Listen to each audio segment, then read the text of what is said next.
¿Sabías que hubo un rey inglés cuya muerte no solo marcó el fin de una dinastía, sino que también desató una de las invasiones más decisivas en la historia de Europa? Su nombre fue Eduardo el Confesor, un monarca piadoso, reservado y profundamente devoto, que reinó en una Inglaterra turbulenta durante el siglo XI. Fue el último rey anglosajón legítimo antes de que los normandos cruzaran el Canal de la Mancha y cambiaran el curso de la historia para siempre. En esta historia, conoceremos al hombre detrás del mito, su infancia en el exilio, su difícil ascenso al trono, su reinado marcado por la devoción y la intriga política, y el legado espiritual que lo llevó a ser canonizado como santo por la Iglesia.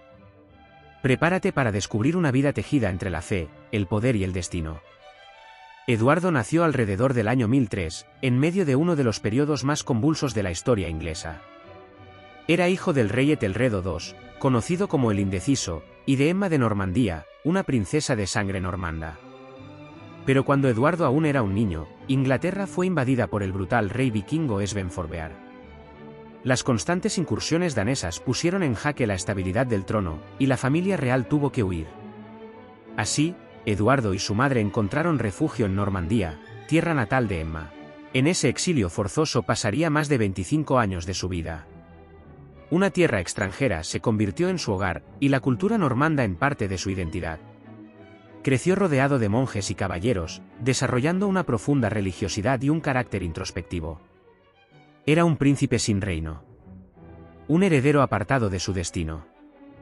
Mientras Eduardo vivía en Normandía, Inglaterra pasó de mano en mano. Tras la muerte de su padre, el trono fue ocupado por Canuto el Grande, un rey danés que unificó los reinos de Inglaterra, Dinamarca y Noruega bajo una sola corona. Pero el tiempo pasó, y con la muerte de Canuto en 1035, la sucesión se tornó confusa. Su medio hermano, Ardecanuto, asumió brevemente el poder, pero su reinado fue breve y turbulento. En 1041, tras una serie de acuerdos políticos, Eduardo fue llamado de regreso a Inglaterra. La nobleza anglosajona, especialmente el influyente conde Gadwen de Wessex, vio en Eduardo una oportunidad para restaurar el linaje anglosajón. Así, después de décadas de exilio, Eduardo volvió a su tierra natal como un hombre maduro, silencioso, y marcado por la espiritualidad. El 3 de abril del año 1043, Eduardo fue coronado rey de Inglaterra en la Catedral de Winchester. Su reinado comenzaba con grandes esperanzas, pero también con profundos desafíos. Inglaterra no era un reino unificado. Era una amalgama de feudos poderosos, gobernados por condes ambiciosos. El más influyente de todos era Gadwen, su suegro, quien había logrado casar a su hija Edith con el rey. A pesar de su religiosidad, Eduardo no era ingenuo. Comprendía las dinámicas de poder. Buscó equilibrar la influencia de los nobles anglosajones con la llegada de consejeros normandos, lo que generó tensiones constantes. Su reinado no estuvo marcado por grandes guerras, pero sí por una política delicada, donde cada paso requería mesura, diplomacia y fe. Eduardo era un rey diferente. No era un guerrero como Canuto, ni un reformador como Alfredo el Grande. Era un místico en el trono. Pasaba horas en oración, ayuno y meditación. Muchos de sus contemporáneos lo consideraban un santo en vida. Fomentó la construcción de monasterios, protegió a la Iglesia, y mantuvo una imagen de rey servidor de Dios más que gobernante absoluto. Pero eso no significaba debilidad. Su piedad le otorgaba autoridad moral. Uno de sus mayores proyectos fue la reconstrucción de la Abadía de Westminster. Iniciada hacia 1045, se convirtió en un símbolo de su devoción y en el lugar de su descanso eterno. Hasta hoy, la abadía sigue siendo el corazón ceremonial del Reino Unido.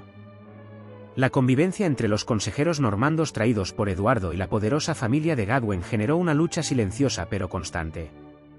En 1051, Eduardo intentó debilitar la influencia del conde expulsando a su familia. Sin embargo, al año siguiente, Gadwen regresó con un ejército, y el rey, sin fuerzas suficientes, se vio obligado a aceptar su regreso. Esta humillación selló la dependencia de Eduardo hacia la familia Gadwen. Su esposa, Edith, fue obligada a vivir en un convento por un tiempo. El matrimonio nunca tuvo hijos, lo que dejó la cuestión de la sucesión en el aire y con ello, el destino del reino entero. La falta de herederos convirtió la sucesión de Eduardo en un dilema nacional. Diversas figuras comenzaron a tejer redes de poder para posicionarse como próximos reyes. Uno de los candidatos era Guillermo, duque de Normandía, quien aseguraba que Eduardo le había prometido el trono. Otro era Harald Godwinson, hijo del poderoso conde de Wessex. Los testimonios sobre la supuesta promesa a Guillermo varían, pero lo cierto es que, al no tener descendencia, Eduardo dejó la sucesión abierta a interpretación. Un vacío de poder que sería aprovechado con brutal determinación. El 5 de enero de 1066, Eduardo el Confesor murió en Westminster. Su muerte fue silenciosa, rodeado por sus monjes, y se dice que con una visión celestial en sus últimos momentos. Fue enterrado en la abadía que él mismo había fundado, y pronto comenzaron a circular relatos sobre milagros asociados a su tumba. Sin testamento claro, la nobleza eligió a Harold Godwinson como rey. Pero en Normandía, Guillermo consideró esto una traición. El trono que creía suyo, ahora estaba en manos de otro. Solo unos meses después de la muerte de Eduardo, Guillermo cruzó el canal con su ejército. En la batalla de Hastings, el 14 de octubre de 1066, Harold murió y con él, la era anglosajona. La conquista normanda cambió para siempre el idioma, las leyes, la arquitectura y la estructura social de Inglaterra. Eduardo, sin buscarlo, se convirtió en el punto final de una civilización. Su figura marcó la transición entre dos mundos. En 1161, casi un siglo después de su muerte, Eduardo fue canonizado por el Papa Alejandro III. Se convirtió en San Eduardo el Confesor, patrón de los reyes ingleses. Su tumba en Westminster se transformó en un lugar de peregrinación. Los reyes posteriores lo veneraron, y su imagen se asoció con la justicia, la humildad y la fe. A pesar de su reinado tranquilo, Eduardo dejó una huella que todavía resuena.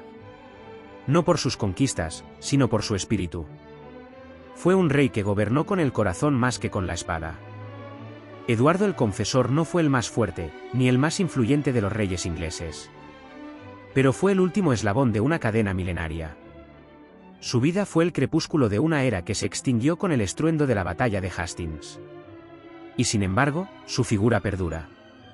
Porque incluso en tiempos de guerra, hay hombres cuyo legado es la paz.